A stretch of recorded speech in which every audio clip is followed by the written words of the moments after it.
दत्त जयंती हा दया, करुणा, ज्ञान आणि गुरुतत्व जागृत करण्याचा पवित्र दिवस आहे.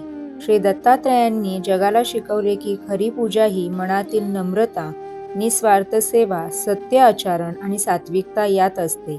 या दिवशी केलेली साधना, दान आणि नामस्मरण मनाला शांती देते, अडथळे दूर करते आणि घरात गुरुकृपा स्थिर करते.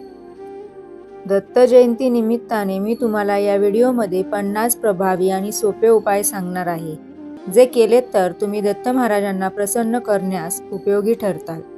श्री दत्त महाराजांना प्रसन्न करण्यासाठी कोणते 50 उपाय आहेत? ओम श्री गुरु दत्ताय नमः या मंत्राचा 108 वेळा शांत जप करा.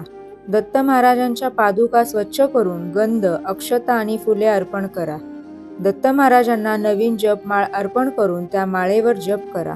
उदर्व ब्रह्ममंत्राचा 1 माळ जप करून गुरुतत्वाची प्रार्थना करा. गुरुचरित्रातील 7वा किंवा 11वा अध्याय भक्तिभावाने वाचा. सकाळ संध्याकाळ श्री दत्तांची आरती 3 वेळा म्हणा.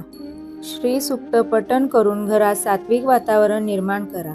रुद्राभिषेक करून किंवा मंदिरात संकल्प देऊन पूजा करा. सूर्योदयाला सूर्यदेवांना अर्घ्य देत श्री गुरुदेव दत्त म्हणा.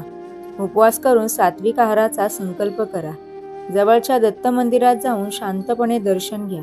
दत्त जयंती उत्सवात नामस्मरणासह सहभागी व्हा. शिव महाराज किंवा श्री दत्त महाराजांच्या मंदिरात छोटीशी सेवा करा.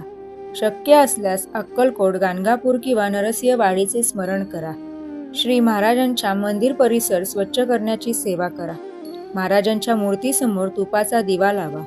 श्री महाराजांचे 24 गुरुतत्व स्मरण करा. पवित्र स्नान करून महाराजांच्या चरणी शुद्ध संकल्प करा. महाराजांच्या पादुकांचे स्पर्श करून आशीर्वाद मागा. गुरुदेव दत्त नाव किमान 21 वेळा म्हणा. गरजूंना अन्नदान करा. हे सर्वात श्रेष्ठ मानले जाते.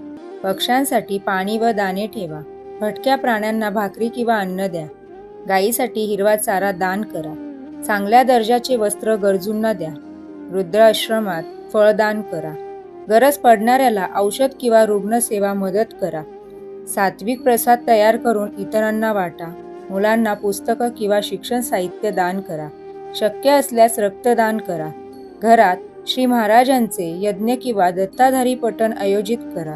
देवघरात श्री महाराजांचा सुंदर फोटो करा. त्या दिवशी कोणाशीही भांडण न करता शांत राहा.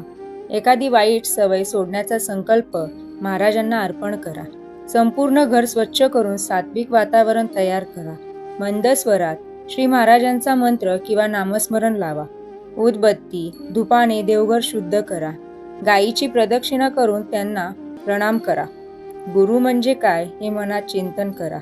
अहंकार, स्वार्थ आणि गर्व यांचा त्याग करा.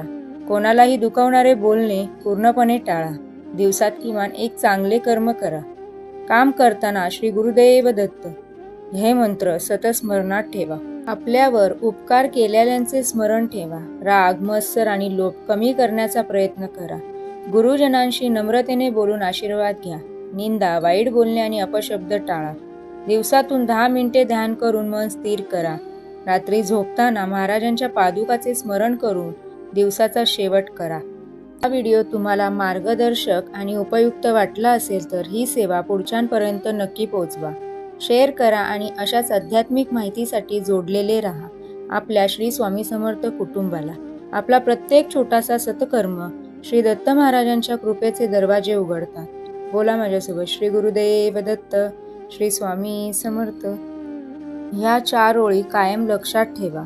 दुःखाचा भार जड झाला तरी श्री दत्त महाराजांच्या नावात शक्ती अपार. विश्वास ठेवा त्या चरणी, उघडतील सुखाचे नवे दरबार. श्री दत्त महाराजांच्या जयंतीनिमित्त या पवित्र दिवशी स्वतःला वचन द्या, थांबायचं नाही, हारायचं नाही, खचायचं नाही. श्री दत्त महाराजांच्या नामस्मरणाने नव्या कामाची सुरुवात करा. प्रत्येक पावलात कृपेची सावली आहे, बाकी काही नाही. श्री स्वामी समर्थ महाराज आणि श्री गुरुदेव दत्त महाराज आपल्या सोबत आहे हे कधी विसरू नका. श्री स्वामी समर्थ, श्री गुरुदेव दत्त.